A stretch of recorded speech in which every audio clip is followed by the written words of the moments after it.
সুধী বৈষ্ণব ভক্তবৃন্দ, রইল আপনাদের চরণে আমার ভক্তিপূর্ণ প্রণাম। আশা করি সকলে ভালো আছেন। প্রণাম জানাই শ্রী গুরুদেবের চরণে, প্রণাম জানাই জগদীশ্বর ভগবান শ্রীকৃষ্ণ চরণে কোটি কোটি ভক্তিপূর্ণ প্রণাম। সুধী বৈষ্ণব ভক্তবৃন্দ, আমরা আজ ধারাবাহিক অনুযায়ী ভাগবত প্রথম স্কন্ধ প্রথম অধ্যায় শ্লোক সংখ্যা 15 শ্রবণ করব। তার আগে আমরা শ্রী সনত কুমার অর্থাৎ চতুষ্কুমারের যে পৃথু মহারাজের প্রতি বাণী ছিল, আমরা সেটা একটু শ্রবণ করি। তো ওনারা কি বলছেন? সর্বদা মানুষের জ্ঞান ও বিজ্ঞান নিয়ে থাকা উচিত। জ্ঞান হলো সেই স্বরূপে ভগবানের দাস এবং বিজ্ঞান হলো তার স্বরূপের ব্যবহারিক প্রয়োগ, অর্থাৎ কৃষ্ণ ভক্তি অনুশীলনে সংযুক্ত থাকা। মনুষ্য জীবনে শ্রী গুরুদেব ও শাস্ত্রের সাহায্যের মাধ্যমে যদি জীবনের এরকম সদ্ব্যবহার না করা হয়, কেবল দিন দিন অর্থ উপার্জন ও ইন্দ্রিয় তর্পণ চিন্তায় কাল যাপিত হয়, তবে আসল স্বার্থ বিনাশ প্রাপ্ত হবে। জ্ঞান শূন্য ও ভক্তি শূন্য হওয়ার ফলে পরবর্তী জীবনে অবশ্যই স্থাবর জনিতে জন্ম নিতে হবে, যেমন পাহাড় পর্বত গাছপালা প্রভৃতি হস্তে স্থাবর জীব। সুধী বৈষ্ণব ভক্তবৃন্দ, আমরা কি চাই যে আমরা পাহাড় পর্বত গাছপালা ইত্যাদি হয়ে জন্ম নেই? অবশ্যই না। এই সনত কুমার বা চতুষ্কুমার এইভাবেই পৃথু মহারাজকে উপদেশাবলী দিলেন। এটা হচ্ছে ওনার মাধ্যমে, অর্থাৎ পৃথু মহারাজের মাধ্যমে আমাদেরকে এই উপদেশ দান করলেন। কি বলছেন চতুষ্কুমার? হে রাজন, যারা অজ্ঞান সমুদ্র উত্তীর্ণ হতে ঐকান্তিক ভাবে অভিলাষী, তাদের কখনো তমগুণের সঙ্গ করা উচিত নয়। আমরা যদি এটা চাই যে আমরা অজ্ঞানতার ভিতরে ডুবে আছি, সমুদ্রে ডুবে আছি, এখান থেকে আমরা উত্তীর্ণ হতে চাই, তাহলে আমাদের কি করতে হবে? তমগুণে যারা আসক্ত, আমরা সেই তমগুণী ভোগবাদী কার্যকলাপে যুক্ত হব না। শ্রীল প্রভুপাদ বলেছেন, তমগুণী ভোগবাদী কার্যকলাপ হচ্ছে ধর্মীয় অনুশাসন বর্জিত কার্যকলাপ, যেমন কসাইখানা খুলে অর্থ উপার্জন করা, ইন্দ্রিয় তর্পণের জন্য নাইট ক্লাব বা বেশ্যাবৃত্তি, অর্থ উপার্জনের জন্য মদের কারবার প্রভৃতি নারকীয় পন্থা।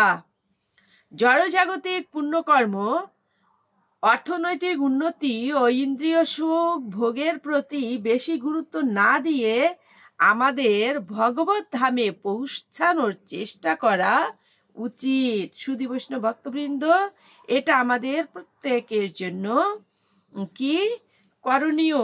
অবশ্যই পালনীয়। কি বলছে? জড়জাগতিক পুণ্যকর্ম, অর্থনৈতিক উন্নতি ও ইন্দ্রিয় সুখ ভোগের প্রতি বেশি গুরুত্ব না দিয়ে আমাদের ভগবত ধামে পৌঁছানোর চেষ্টা করা উচিত। সেটি হচ্ছে গুরুত্বপূর্ণ, কেননা বিনাশশীল বস্তুতে আমাদের প্রকৃত সুখ আদৌ সম্ভব নয়। হে মহারাজ, পরমেশ্বর ভগবান শ্রীকৃষ্ণের প্রেমময়ী সেবায় যুক্ত হন। অজ্ঞানের সমুদ্র পার হওয়া অত্যন্ত কঠিন, কারণ তা ভয়ঙ্কর, হাঙর ও তিমি সংকুল। অভক্তরা যদিও সেই সমুদ্র উত্তীর্ণ হওয়ার জন্য কঠোর কৃচ্ছ সাধন ও তপস্যা করছে, তবু আপনি সেই সমুদ্র উত্তীর্ণ হওয়ার জন্য কেবলমাত্র পরমেশ্বর ভগবানের শ্রী পাদপদ্মরূপী নৌকার আশ্রয় অবলম্বন করুন। এই সমুদ্র যদিও অত্যন্ত দুস্তর, তবুও তার শ্রী পাদপদ্মের আশ্রয় নিয়ে আপনি অনায়াসে সমস্ত দুর্বিপাক অতিক্রম করতে পারবেন। পৃথু মহারাজ বললেন, হে ব্রাহ্মণ, আপনারা ভগবানের মতোই কৃপালু। আপনারা ভগবত আদেশ পূর্ণরূপে পালন করেছেন। আপনাদেরকে আমার কিছু দান করা কর্তব্য, কিন্তু আমার বলে তো কিছু নেই, সবই সাধু ব্রাহ্মণদের কৃপা স্বরূপ আমি ব্যবহার করছি। তবুও আমার রাজ্য, বল, ভূমি, রাজকোষ, গৃহ সামগ্রী, আমার জীবন সমস্তই আপনাদের চরণে নিবেদন করলাম। যেহেতু বৈদিক জ্ঞান সমন্বিত ব্যক্তি সেনাপতি, রাজ্যশাসক, দণ্ডদাতা ও সমগ্র গ্রহলোকের অধিপতি হওয়ার যোগ্য, তাই তাদের কাছেই সবকিছু নিবেদন করা উচিত। সমস্ত মানব সমাজের মধ্যে শ্রেষ্ঠ বন্ধু ও উপকারক হচ্ছেন তিনি, যিনি মানুষদেরকে মূল ভগবত চেতনায় জাগরিত করেন।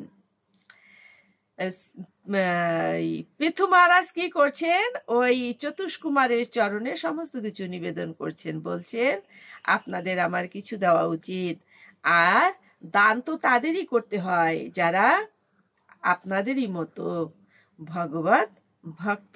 তাই কি করলেন? ওনাদের চরণে সমস্তটাই নিবেদন করলেন। চতুষ্কুমারের আশীর্বাদ নিয়ে রাজা পৃথু, যিনি ছিলেন একজন দায়িত্বশীল সম্রাট, তিনি একজন পরম ভক্ত রূপে তার কর্তব্য সম্পাদন করতে লাগলেন। শুধু বৈষ্ণব ভক্তবৃন্দ, দেখুন, বিশাল রাজ্যের যিনি অধিকারী, সেই রাজ্য উনি কি করলেন? ত্যাগ করলেন। ত্যাগ করে কি করলেন? উনি পরম ভক্ত রূপে, তার ভক্ত রূপে কার্য সম্পাদন করতে লাগলেন। এগুলো হচ্ছে আমাদের অনুশীলনীয়। তার সাম্রাজ্যের সমৃদ্ধির ফলে অত্যন্ত ঐশ্বর্যশালী হয়েছিলেন। কোনো ঐশ্বর্য নিজ ও ইন্দ্রিয় তৃপ্তি সাধনের জন্য ব্যবহার করেননি, নিজের ইন্দ্রিয় তৃপ্তির জন্য তিনি ব্যবহার করেননি। তিনি অনাসক্ত ছিলেন, তিনি গৃহস্থ ছিলেন। তার পত্নী অর্চি দেবী, তারা নিজ ভাবনার অনুরূপ 5টি পুত্র সন্তান উৎপাদন করেছিলেন। অর্থাৎ সেই পুত্রদের জন্ম ঘটনাক্রমে বা খামখেয়ালির বশে হয়নি। সমস্ত পবিত্র সংস্কার সাধন করে পৃথিবীর ভবিষ্যৎ উপযুক্ত শাসক রূপে গড়ে তোলার মানসিকতা নিয়ে তারা সন্তানের মাতা পিতা হতে যত্ন নিয়েছিলেন। অর্থাৎ একটি সন্তান জন্ম দেবার আগে ওনারা নিজেরা সম্পূর্ণভাবে ভগবত চিন্তা, ভগবত কর্ম, ভগবত নিয়ম কানুন অনুশীলন করেছিলেন, যার কারণে এমন সুন্দর পুত্র সন্তান জন্ম নিয়েছিল। পৃথু মহারাজের সমস্ত কর্মে প্রত্যেক প্রজা প্রসন্ন থাকত। তিনি সৌন্দর্যে, বিক্রমে, বাৎসল্যে, নিয়ন্ত্রণ ক্ষমতায় এবং সর্বোপরি ভগবত ভক্তি পূর্ণ জীবনযাপনে অতুলনীয় ছিলেন।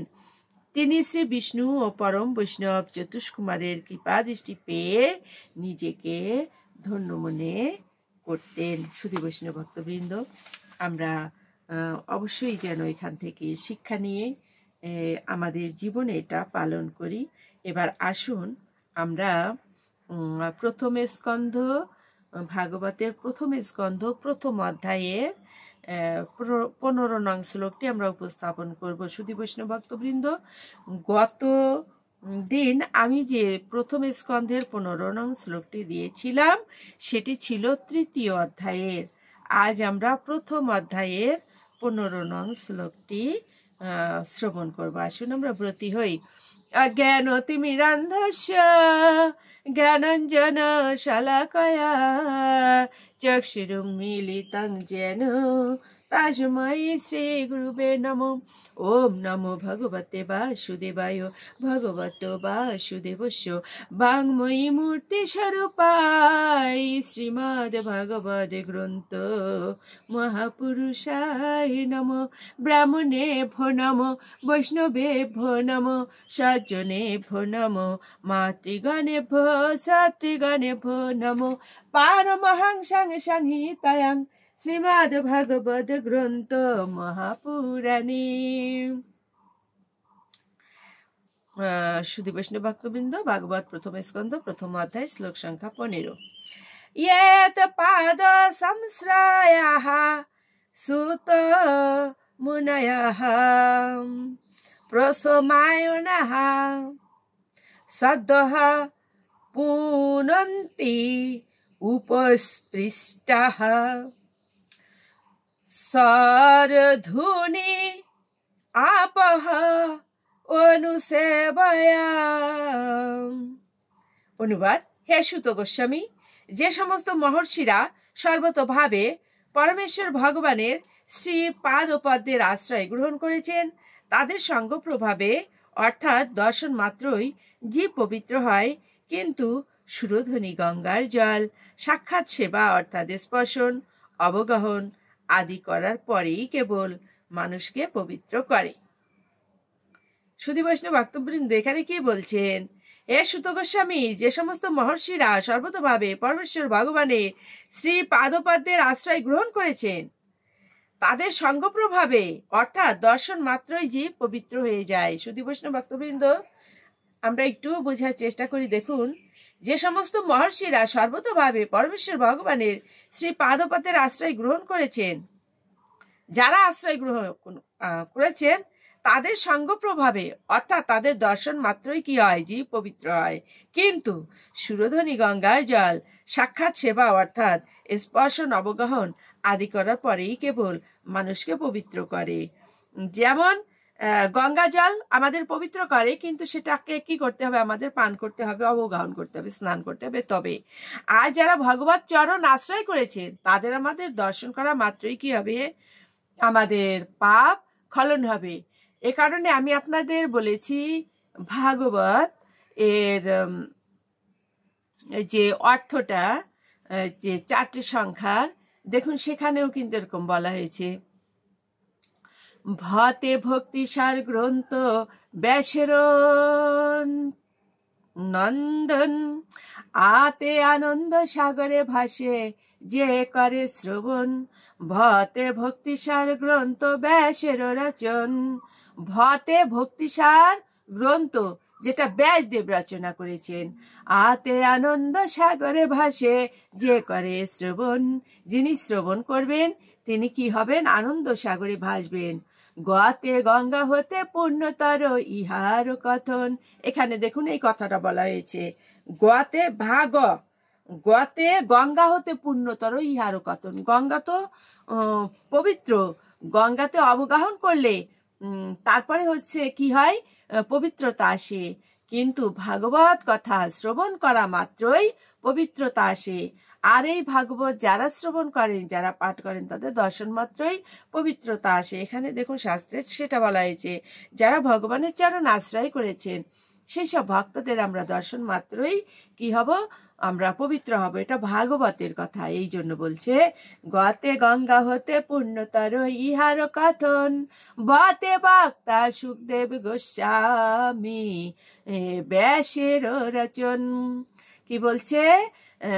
বতে বক্তা সুখদেব গোস্বামী ব্যাসের নন্দন। ভাগবত সব প্রথমে কে এটা পাঠ করলেন সেটা বলছে, বতে বক্তা সুখদেব গোস্বামী ব্যাসের নন্দন, অর্থাৎ ব্যাসদেবের তনয়। গেল, ততে ভব সিন্ধু পাড়ি দিতে তুল্য নাহি আর। এই জরাজীর্ণ এই পাপময় দেহ নিয়ে আমরা যে এই ভব নদী পাড়ি দেব, এর জন্য একমাত্র তুল্য হচ্ছে এই ভাগবত গ্রন্থ।